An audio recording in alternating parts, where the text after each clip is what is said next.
Cool. Well, hello everyone. Good evening to everyone from the UK and good day to everyone who's joining us from other time zones. I'm really glad that you're able to attend this talk. And obviously, I'd also like to give my sincere thanks to Adrian for inviting me to speak with you today. As he said, this conversation stems from a discussion we had at the Business Analysis Conference. I kind of felt at the time that the conversation we're having was sort of outgrowing a chat between just the two of us. I wanted to share it with a larger audience. So I'm really grateful to have the opportunity to do so right here, and I hope you find the material useful. So, a few words about myself. I am a business analyst. I've been in IT transformation for about 25 years in total, a business analyst for the last 10. And over that time, I've had quite a varied experience, really. I started off in telecommunications, and over the course of about 10 years, I worked on all kinds of projects relating to upgrading national backbones, internet gateways, and then moved into cloud, enterprise cloud programs, and through that I got into cybersecurity. I also have, along the way, accumulated an alphabet soup of credentials after my name. I'm in business analysis. I'm accredited with the IRBA, IREB, British Computer Society. In cybersecurity, I'm accredited by IRBA again, ISC2, and a variety of cybersecurity vendors. So one of the other things about my job that I really love is this giving me the opportunity to travel to some really interesting places. Two of the most memorable over my time were 8 years I spent in New Zealand working on their national telecommunications backbone, where I was involved in building their first 4G mobile network, and also the time I spent in Lithuania and Estonia working with one of the largest banking groups out there, building a brand new core banking platform. And my role there was helping to secure it against cyber-related threats. Now, that was a couple of years before the war in Ukraine, so I couldn't imagine back then how important it was, the work I was doing was to maintain the resilience of essential economic infrastructure out there during a time of rising geopolitical tension. But it wasn't all serious, though. I remember on one day I was working at the bank's head office in Vilnius, overlooking the banks of the river Neris. I learned that Vilnius was the only capital city in the world that allows hot air balloons to pass overhead, and they frequently do that on nice days. So as you can imagine, there's something quite magical about that experience. Now, now that you know a little bit about me, let's dive into the topic at hand, the art of cybersynergy. So what I'd like to do today is I'd like to give you a bit of insight into this information security stakeholders, who they are, what the experience of these jobs is like, and what their concerns are. And then I'm going to jump into an example of how a failure to properly engage with each other can create a problem for your project and how we can deal with it. And then I'm going to take a step back and explore how these issues can be avoided by embedding a security mindset in the work that we do. So, as BAs, we all deal with a very wide range of stakeholders. People with specialist operational knowledge, people with specialist technical knowledge, people with specialist legal or regulatory knowledge, and then you meet senior representatives of information security who represent all three. One of the most important things to consider about information security is that it doesn't belong in a silo, perhaps under IT. In reality, it simultaneously feeds into enterprise risk, operations, legal and compliance, and pretty much any other part of the business. And the costs of failures are grave. Pretty much everyone here will know the financial penalties of a GDPR breach. So 4% of global turnover, or 20 million euro, whichever's higher. But then you have to consider the reputational damage, cost of urgent, unplanned remediation. For example, just last year, MGM Resorts was hit by a ransomware attack, and they later disclosed that the cleanup cost was in excess of $110 million. So as you can imagine, these figures constitute existential risk that can easily bankrupt an organization that is less competitive in the marketplace. So the haste to find efficiencies or deliver new capabilities to market, security is one that often gets squeezed or deferred time and time again. So let's explore some fun facts about the people in charge of information security. In most organizations with a reasonably mature information security function, the person in charge with a direct line to the executive would most commonly be known as the Chief Information Security Officer.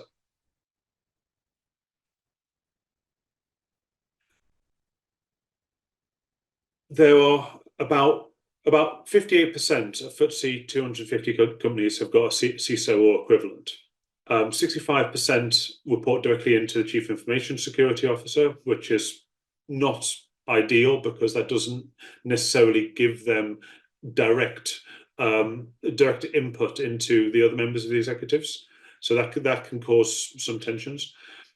37% of CISOs have been in the security industry for about 15 to 25 years. This is one of those areas that requires a very wide skill set. You need to understand about a very wide number of skill sets, ranging from penetration testing, operations. You need to understand about compliance, information privacy, all the various control frameworks. There are lots of different things that you're trying to balance all at the same time. The average wage for a British CISO is about £88,000, but that might sound like quite a reasonable living, but there are some things that doesn't automatically disclose. So for one thing, CISOs tend to work for they tend to give about £20,000 of unpaid work per year. So about a quarter of they give about a quarter amount of time above what they're contracted to work. 39% have cancelled a family trip due to work, and I'm sure anyone with families would appreciate what a disruptive, what a painful decision that must be. And the real shocking statistics are on this slide. 48% have reported their stress levels have affected their mental health. 32% have said that the stress levels have affected their relationships. And 17% have said that they turn to medication or alcohol to help deal with that stress. So when you're in a room with one of these stakeholders and they might seem a bit short, they might have not engaged as much as you might have liked, when things seem difficult, it's worth keeping some of these numbers in mind, that this person could be under really considerable stress right now. And so in those cases, it's really important to sort of like keep an open mind and see what you can do to sort of like maintain a sort of a really constructive relationship. So the last two figures that I want to share today, 93% of CISOs said they're spending more time than they should on the tactical tasks. And in 27% of cases, they're saying they're spending their time almost exclusively on technical and operational tasks instead of strategic and management tasks. So what this is telling you here is that you're talking with somebody who is so committed already that they don't have sufficient. They're basically committing all of their resolves to treading water because they don't have the resources to swim to shore. So hopefully this has helped to make it a little bit clear why sometimes these stakeholders can be a little bit difficult to get hold of. So now that you've got this insight, let me give you an example of an experience that I had where I had a difficult experience with one of these stakeholders.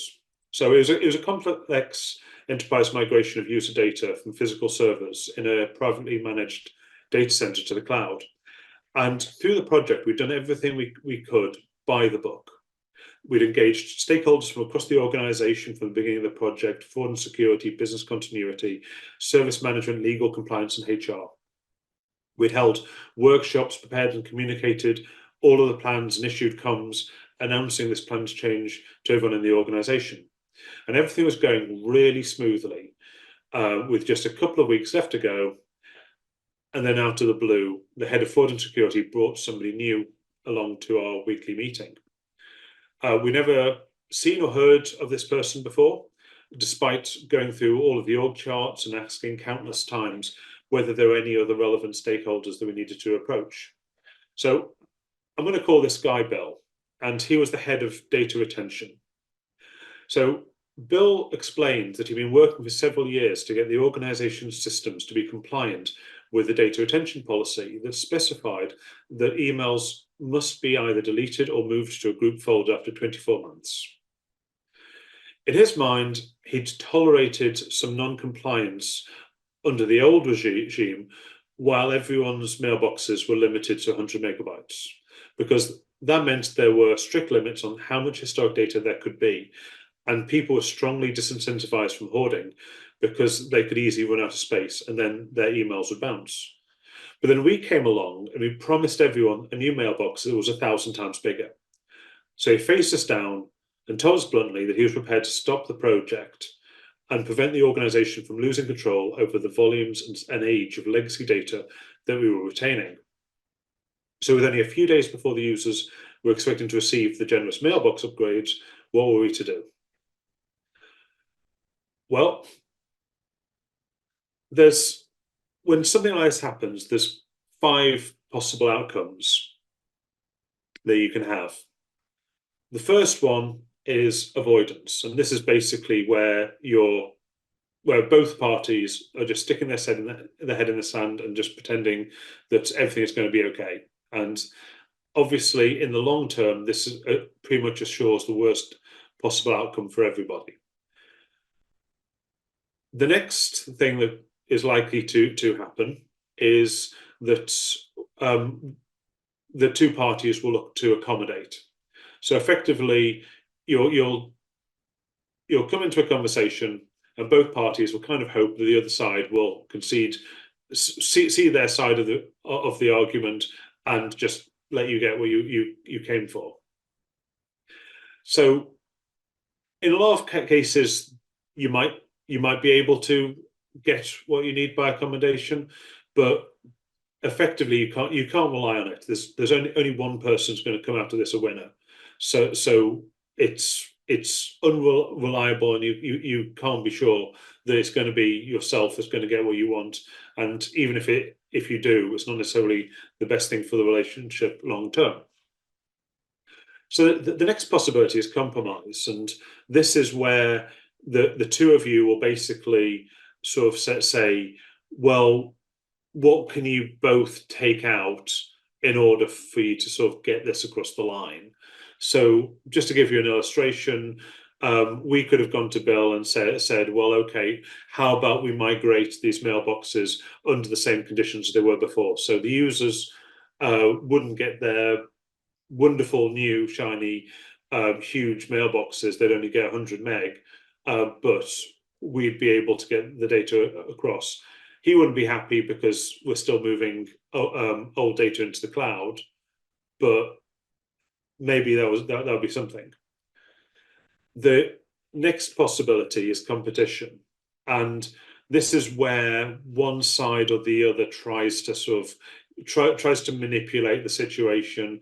There might be threats to escalate to senior managers to sort of like bypass the system, or there might be less subtle insinuation. There might be some consequences for if somebody wants to go ahead. Generally, the outcome with competition is that if there is a winner and a loser, net overall, you both end up with a less positive outcome than you started off with. So it's not a good approach to follow. So that leaves us with just one option, and that's collaboration. So collaboration is basically when you try to step back from the problem. You will remove yourself from the conflict, and everyone tries to get around the table, and you basically break down this problem and find new ways. You look for the constraints, and you look for ways that you can engineer the resources that you've brought to this to find a way to make those consequences, those constraints, so they're no longer relevant. So with this situation with Bill, what I basically did was I removed myself from the dispute. I took a position of impartiality. The project manager very helpfully sort of took the role of advocating for the project and what the project needed to be. And so basically, I was free to facilitate a conversation between the project and the data retention unit. So I basically I gave both sides the opportunity to discuss what their position was, what their requirements were. I started off by playing back what we agreed on to find a common ground, and then we built up from there. And what we came up with at the end, it was very, very simple. Basically, we were able to show him that the new cloud hosted solution provided much more sophisticated options when it comes to policies for enforcing data retention going forward. And so what we did was we proposed that we could set a policy that meant that anything over 2 years old would automatically get deleted 9 months after it was migrated. So that meant that within the scope of our program, we could then start to adapt our communications plan so we could start notifying users that they had 9 months to clear up their mailboxes, move whatever they wanted into long-term storage in their SharePoint folders where it could be kept secure. And that way he knew that in 9 months, this risk would go away because it was going to be completely resolved and enforced by automation. So he was really, really happy with this new capability. He got a degree of control that previously he'd never been able to hope for. And we were able to get our project delivered on time and on budget, which kept my project manager very, very happy indeed. So now that is how you address an issue when you don't pick up in time. So what can we do to get ahead of the curve so that we don't have to worry about 11th hour conferences like that? So there's a model which I really love, which sorry, I'm getting ahead of myself. So security and quality, there is a risk when you're talking about security and quality. A lot of people end up talking about security and quality in terms of non-functional requirements. I think that misses a really important point, and that is that a lot of these aren't purely about non-functional requirements. A lot of them are to do with capabilities to deliver controls that allow the organization to manage risk. So examples of that, being able to detect and block abnormal or suspicious activity, the capability to limit access to data and systems to authorized entities, the capability to restore an environment to a proven baseline if somehow it were to become corrupted or damaged, the ability to minimize the impact of adverse effects. So for example, having network segmentation in place so that if something were to go wrong, that it's less likely to spread to other systems, and systems that are designed to fail securely, which is also really important. So there's a process which I find really, really helpful for this. And this is called SQUARE. It was originated by researchers at Carnegie Mellon University in the States. It's a really simple 9-step process.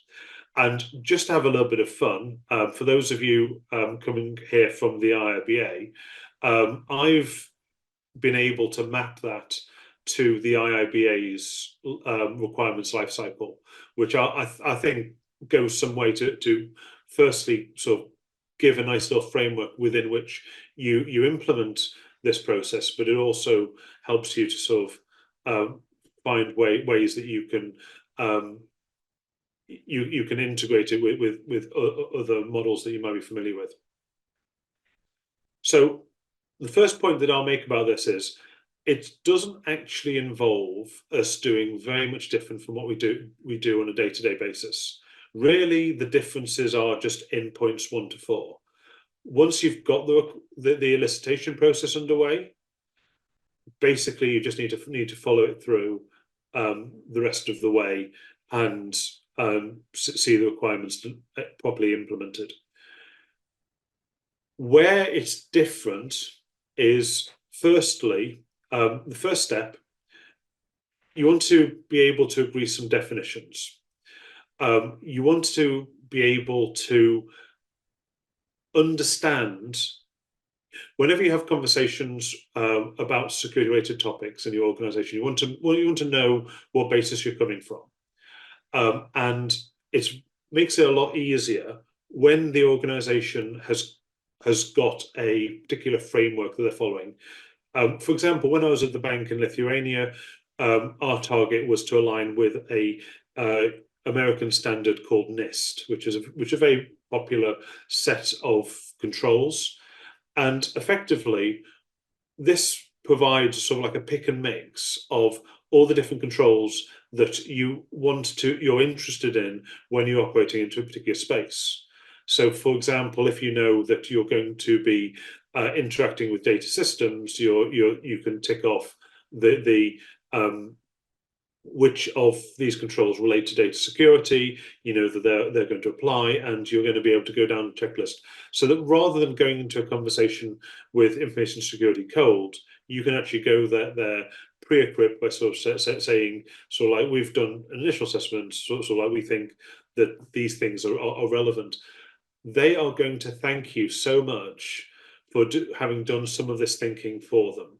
They will be able to, it'll mean that you're going to be able to ask much more valuable questions that advance the conversation faster, because it helps them to understand the context.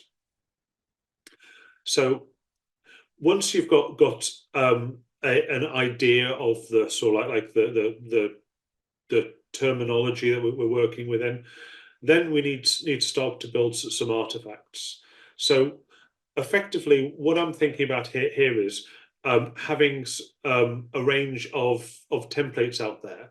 So let's say, for example, you've performed work in a similar space before. Having a body of acceptance criteria, having not just use cases, but also misuse cases that you can refer to time and time again. So if you're building a backlog, you can just pull these. You could have a list of requirements that corresponds to all of the security conditions that the organization expects as standard.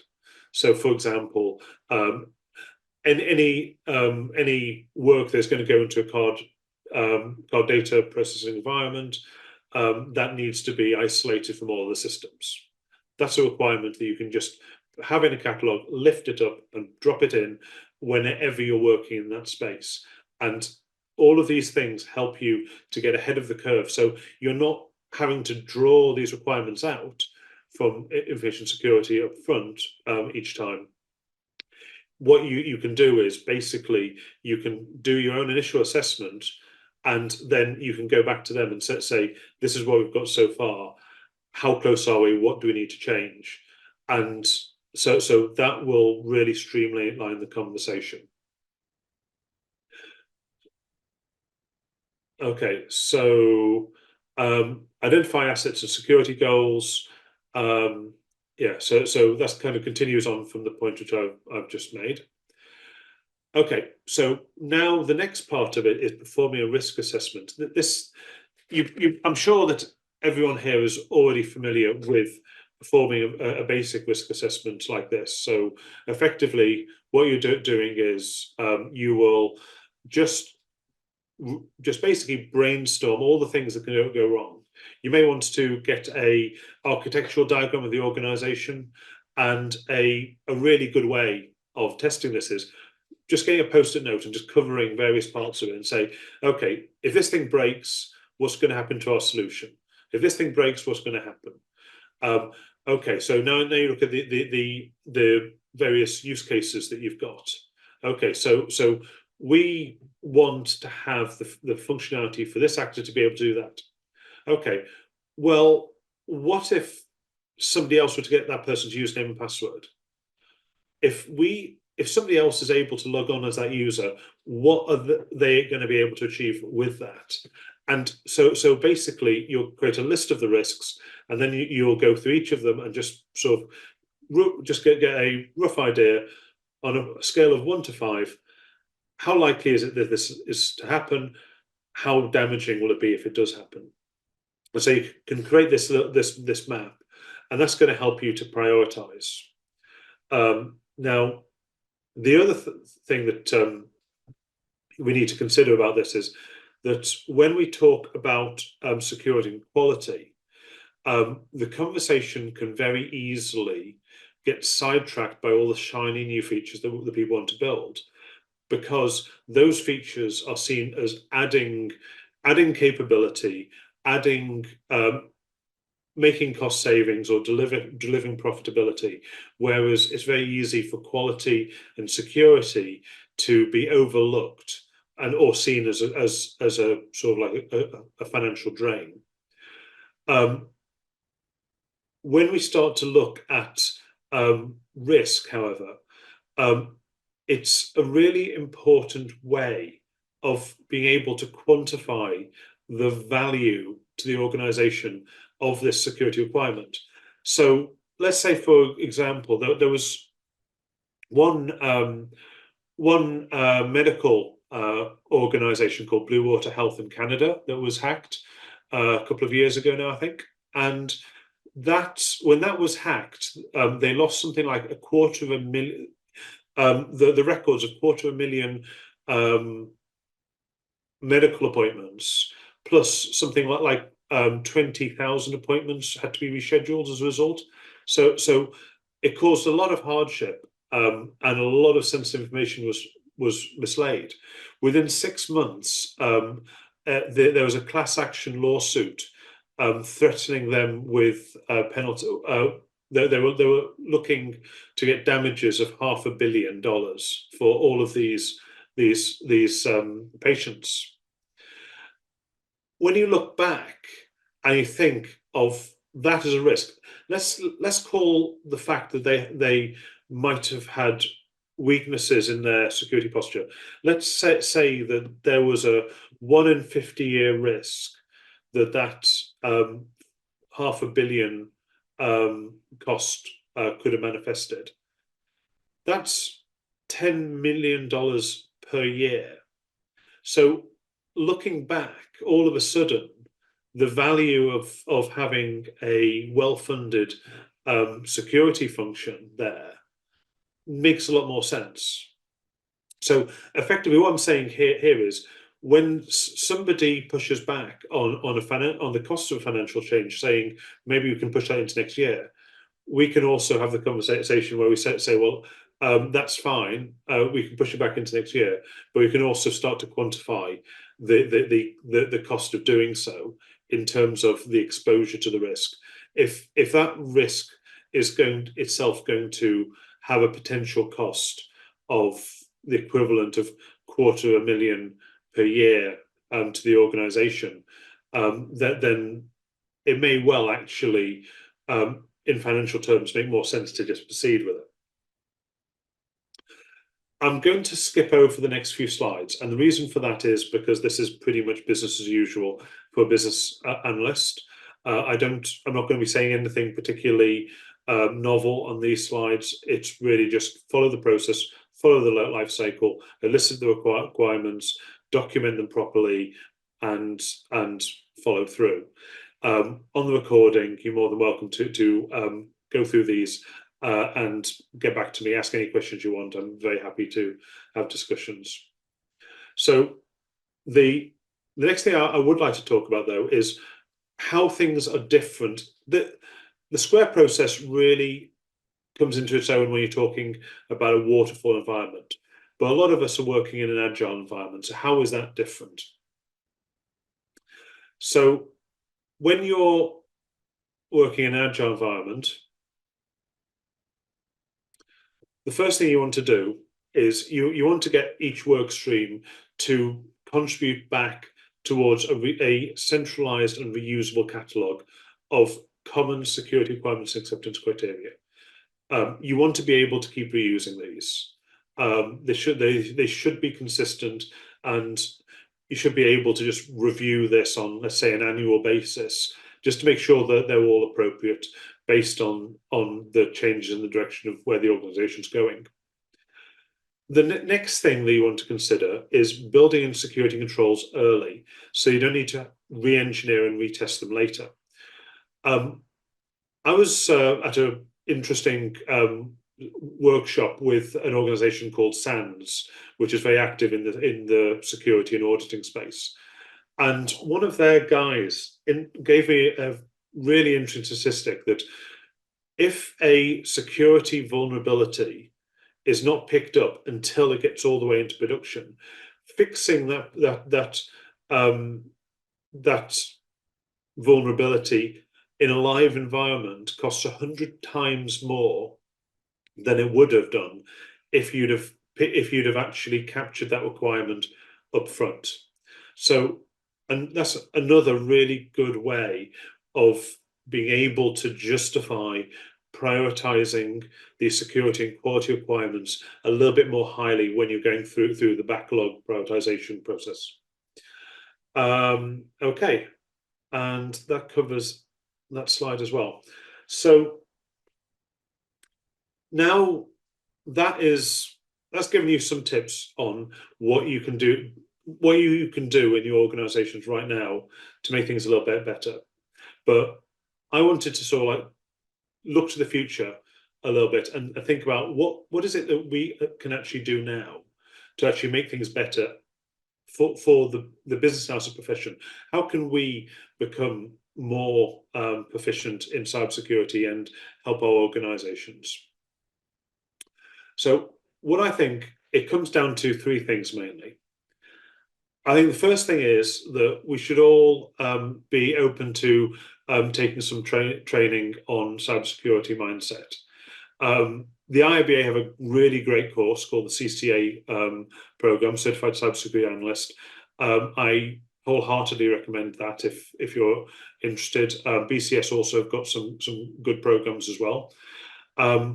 I don't want to blow my own trumpet too much, but also I'm just currently running my second pilot for a focused training program, which is designed specifically with this in mind. If that's something that interests you, then please feel free to get in touch with me after this call. The next thing we need is a security run book for business analysts. So basically, this is something that we could turn to when we kick off a new project. So something that helps us to sort of very quickly sort of look up what kind of considerations are most relevant. So for example, considerations regarding access control to new systems. You're putting sensitive data into the cloud. What complications does that introduce? What about physical security changes? So you're moving from one site to another. How does that affect things? Or supply chain? So basically, I think that we need to have something like this that can form a reference that we can just pick up, and it's a very easy way for us to be able to sort of like initiate projects effectively, so that we know what kind of conversations do we need to be having with those information security teams, so we're not always expecting them to provide us with all of the steering. We can go to them with a proposal, and they can then come back and they can adapt it to us. That would reduce the load on their shoulders. They'd be very, very grateful for that, but also at the same time, it gives them the opportunity to focus on other areas where they can make things better, and hopefully that will translate into them being a little bit more responsive to some of the other queries they might have. And finally, I think we also need to have common security criteria. So I've talked a few times about having centralized lists of requirements within our organizations. I think it also makes sense for us to collaborate as a community and also share best practices on categorization of requirements, which ones are relevant when you're making particular types of change, so rolling out new HR SaaS products, or when you're embracing other types of innovation, developing particular types of solution. What do we need to know, and what have we learned by going through these processes about what good looks like? So that's my presentation for you today. I am very happy to take any questions you've got. Also, I'll just put the last slide up there. That's my LinkedIn profile. If anyone wants to connect, I'm very happy to engage with you there as well. So thank you. Adrian, do you have some questions? Yeah, absolutely. So, I mean, thank you very much, Mark, for a really interesting session. And I think it's always interesting to get these different perspectives. So, I am just going to go through some of the questions. We've got a few questions, in fact, more coming in as I speak. So the first question is anonymous, but I think it's a really good question, which is it a good sign or a bad sign when your information security team stop telling you what you can't do and start saying that they are merely advisory and it's up to you? Well, I think the burning thing here is that this comes down to the RACI model, doesn't it? It comes down to responsibility and accountability. They cannot delegate their accountability for what goes wrong. They can absolutely try and point fingers after the fact, but the fact of the matter is that if something really goes wrong, is going to be their jobs on the line. So I think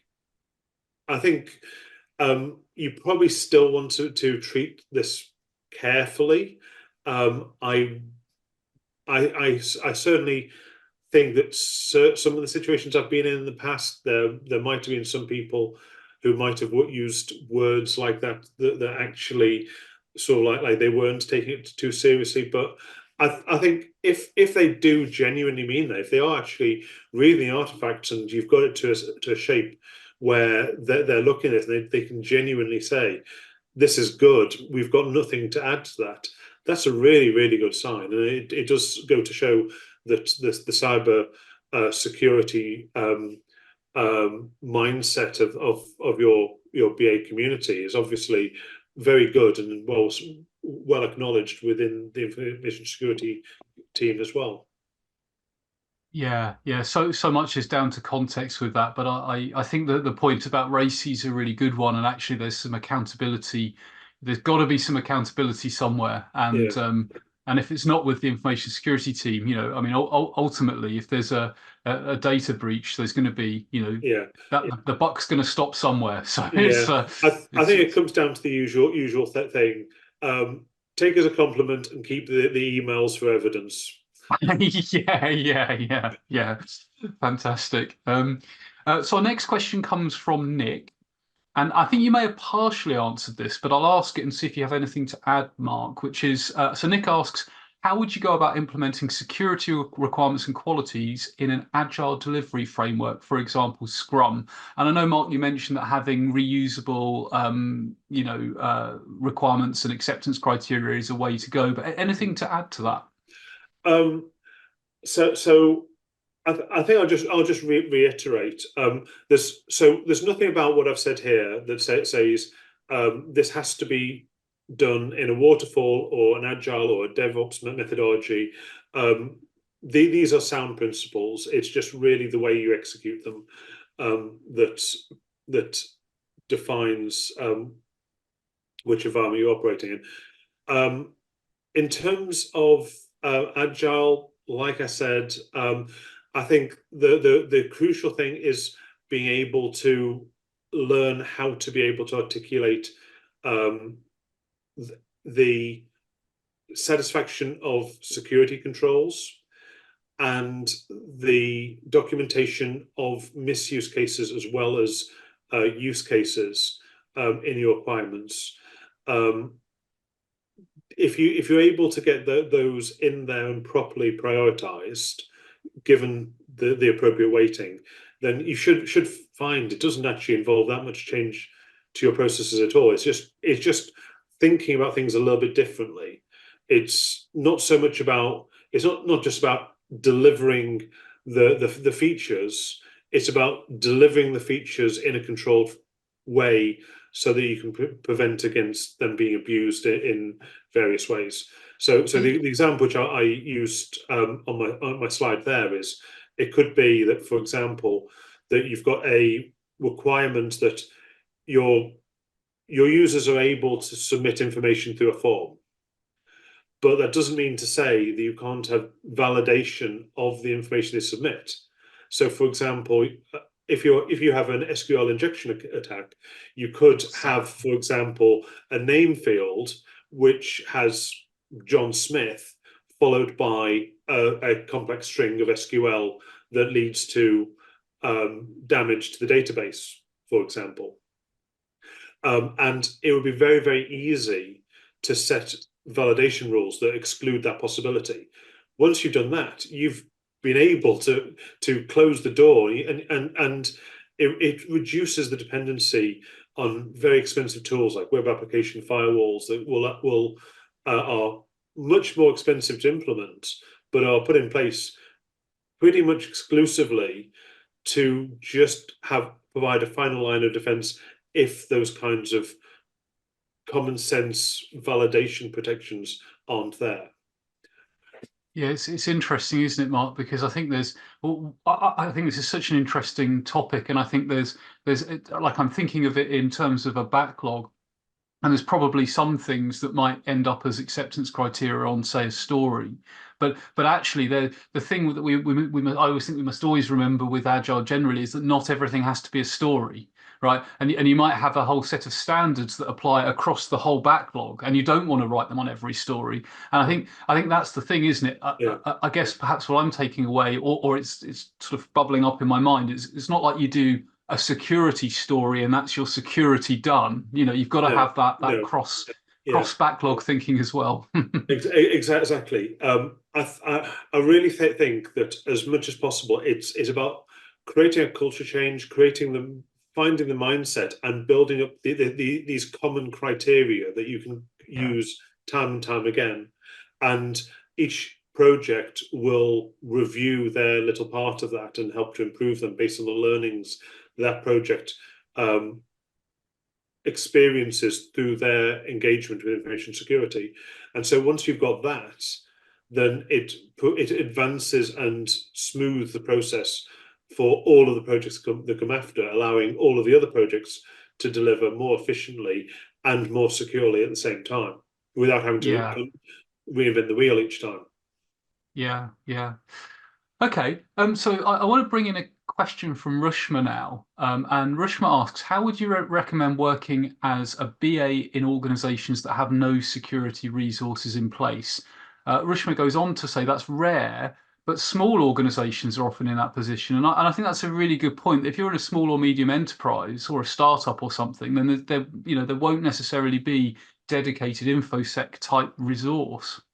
Okay, so I think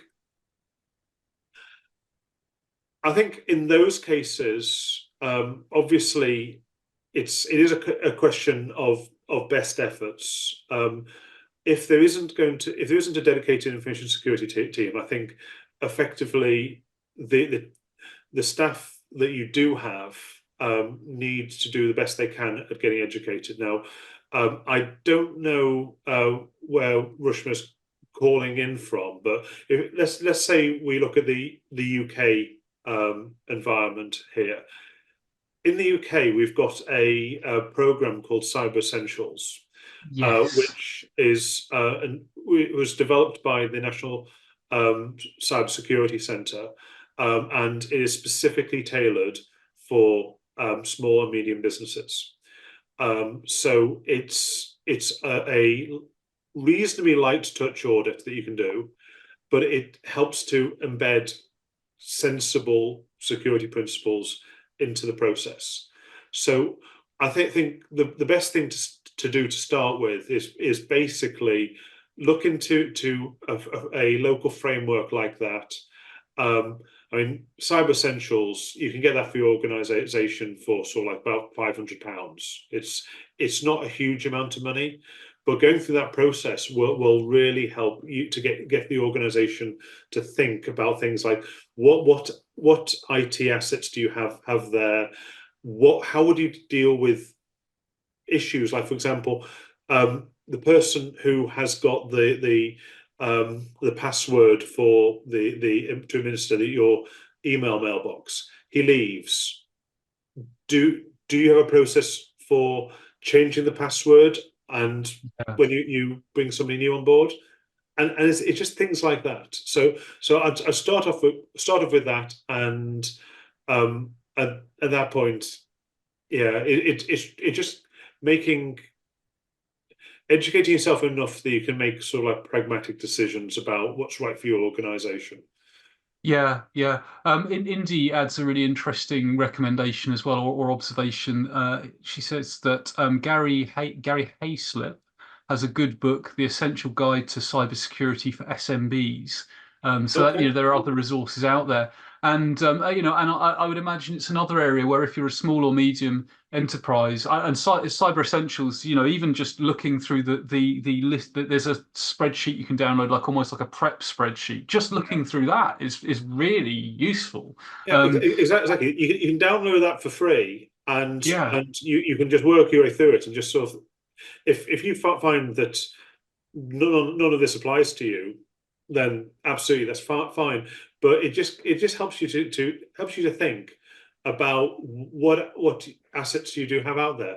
Oh, absolutely. I've got a OneDrive account, but the OneDrive account has not got a secure password on it.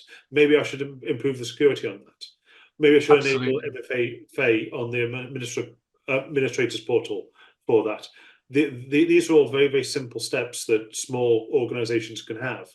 And going through that process, it also sort of helps to sort of training to think, okay, now I'm bringing on another tool. What did I do the Yes. last time? Yeah, And yeah, absolutely. I think it builds that thinking in.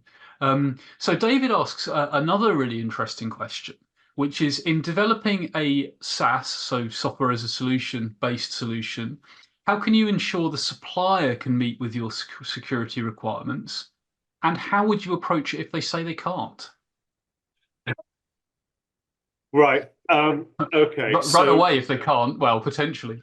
um, well, funny story. I was involved in a procurement process for let's call them a large financial services organization, and one of the SLAs that we had was that any third-party service needed to have an availability of a certain number of nines, and this Yes, cloud yes, service yes. came back, and guess what?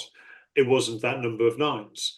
And the main reason for that is that AWS and Microsoft Azure and the other major cloud hosting providers, when you go for pretty much any SaaS service that you can name, behind the scenes, at least part of their infrastructure is hosted on one of the big hyperscale vendors. Yeah, And yeah, so they do not have the ability to actually meet those, or at least they can't commit themselves because they themselves are bound by the underlying SLAs. I think in those cases, really it comes down to getting into the weeds of the legal agreement.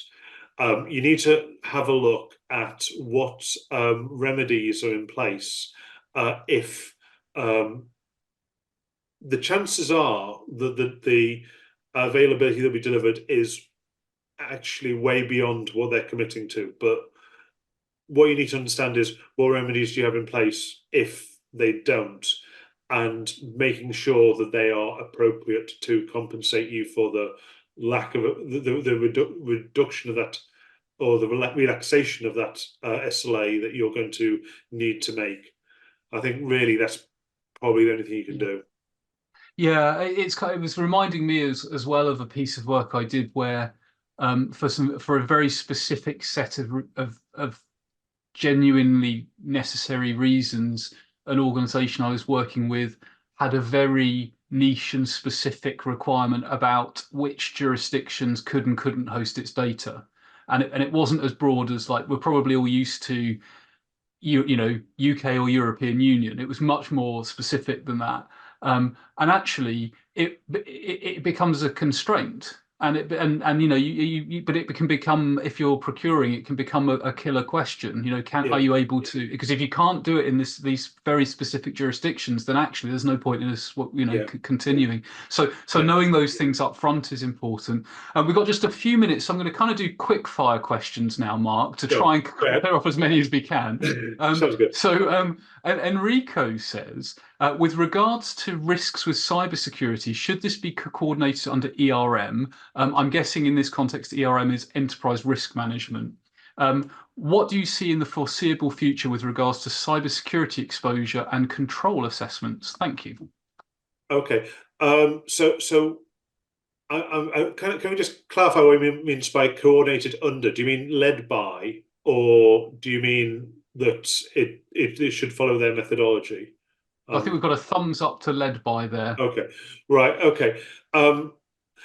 So I think with all of this, I think it goes back to what I was saying earlier about there's a danger that the CISO function can get put into a box under one of the other executives, whether it's risk or whether it's information or whether it's one of the other areas. I think actually information security is one of those themes that is so wide-reaching and so important that actually it shouldn't be boxed into under any of those domains. It should actually be sort of like a separate line into all of them, so that the CISO should be able to advise all of those different areas, and all of those areas should own the responsibility for whether they take or do not accept the advice that they're given. Yeah. And the CISO Interesting. needs to be able to share bad news. It's not something you can brush under the carpet just to protect the share price. Yeah. Absolutely. That's a key need. I'll close the session in just a moment. If you're here live, do stay on till the very end. There's just a few things I want to announce, and also want to let you know about the next sessions. But Indy makes a really interesting observation about actually developers considering building security in. And Indy says she's seen more focus on having the code created securely. And by building out the artifacts you're proposing, Mark, I think this will help us move past the integration of cyber, so into the earlier SDLC, so software developed at delivery lifecycle phases. And I think that's a really interesting point for us to sort of ponder as we start to close, that actually, the earlier we consider, if cyber is built into the very fiber of what we do, then it's far less of an odd conversation to have. It's just the way we work around here, and perhaps Exactly. that's the way. perhaps that's the way that we need to cultivate it. Yeah, and I'd like to say, if anyone else shares my interest in this, I would really love to take some conversations offline to discuss how we can advance this. Fantastic, fantastic. Well, excellent. Well, thank you, Mark, for a really, really informative and very, very interesting session. For those of you that are on live, I'm just going to put Mark's LinkedIn address in the chat. Please do connect with Mark.